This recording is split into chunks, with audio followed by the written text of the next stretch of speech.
அன்பானவர்களை, அன்பு ரட்சகர் இயேசு கிறிஸ்துவின் நாமத்தில் உங்களுக்கு நண்பின் வாழ்த்து. எப்படி இருக்கீங்க? சுகமா இருக்கீங்களா?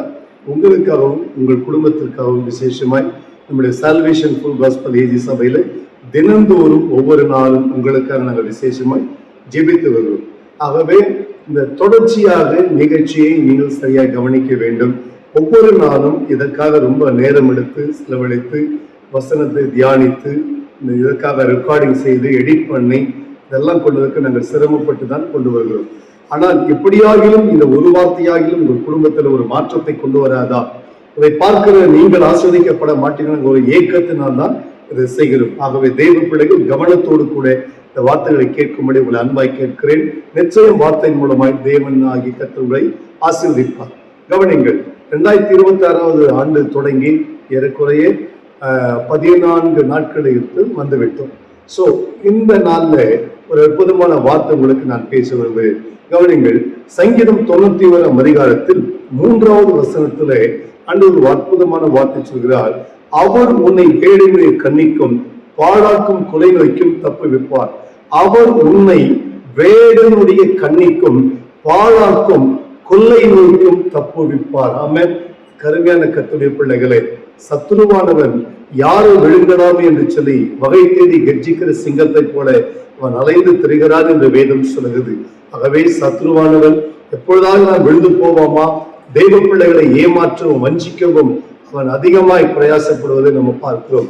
ஆனால் ஒன்று, தெய்வ பிள்ளைகளை அவன் வஞ்சிக்காதபடிக்கு ஏமாற்றாதபடிக்கு பாதுகாக்கப்பட வேண்டுமானால் தெய்வ பிள்ளைகள் கர்த்தருடைய கையிலே நாம் இருக்க வேண்டும். அவருடைய சமூகத்தை நாம் அமர்ந்திருக்க வேண்டும். அவரோடு கூட நெருங்கி பழக வேண்டும். வேதத்தை தியானிக்க வேண்டும்.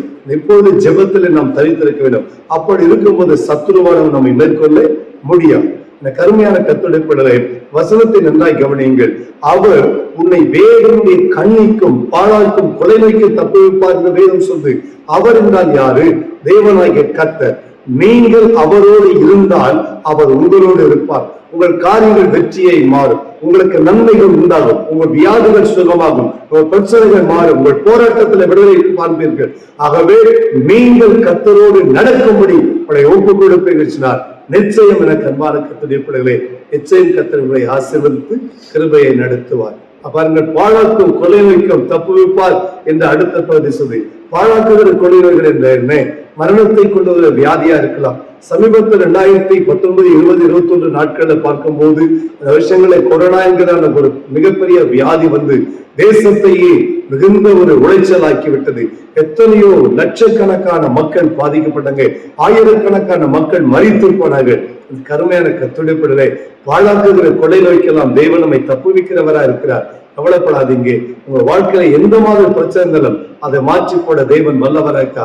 நீங்கள் ஒன்றே ஒன்று, நீங்கள் அவரை நம்பி உண்மையாய் அவரை விசுவாசிப்பினால் நிச்சயம் உங்களுக்கு அற்புதம் நடக்கும். ஆமென். நாம் ஜெபிப்போமா? அன்பு பிதாவே, என்னோடு இணைந்து ஜெபிக்க அன்பு சகோதரனுக்காக சகோதரிக்காக இந்த பிள்ளைகளுக்காக ஜெபிக்கிறப்பா. என்னுடைய வாழ்க்கையில என்ன போராட்டங்களும் அந்த போராட்டம் இருப்பது மறைந்து போகட்டும் ஐயா.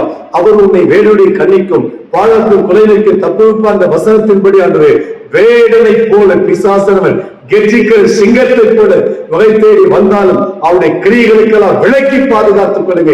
இந்த நிகழ்ச்சியை பார்க்கிற ஒவ்வொரு பிள்ளையும் கர்த்தர் பாதுகாத்துக் கொண்டு ஆசீர்வதிக்கும்படியாக ஜெபிக்கிறோம். அப்படி செய்வதற்காக நன்றி அப்பா. எப்பேற்பட்ட வியாதிகளும் அந்த வியாதிக்கு நீங்களாக்கி காத்துக்கொள்ளும். உடைய பிள்ளைகளின் ஆசீர்வாதம் காத்துக்கொள்ளும். இயேசு கிறிஸ்துவின் நாமத்தில் ஜெபிக்கிறோம் ஜீவனுடைய நல்ல பிதாவே. ஆமென், ஆமென். கருமையானவர்களே, கவலைப்படாதீங்க. உங்களுக்காக தொடர்ந்து ஜெபிப்போம். கர்த்தர் உங்களை ஆசீர்வதிப்பாராக. ஆமென், ஆமென். God bless you.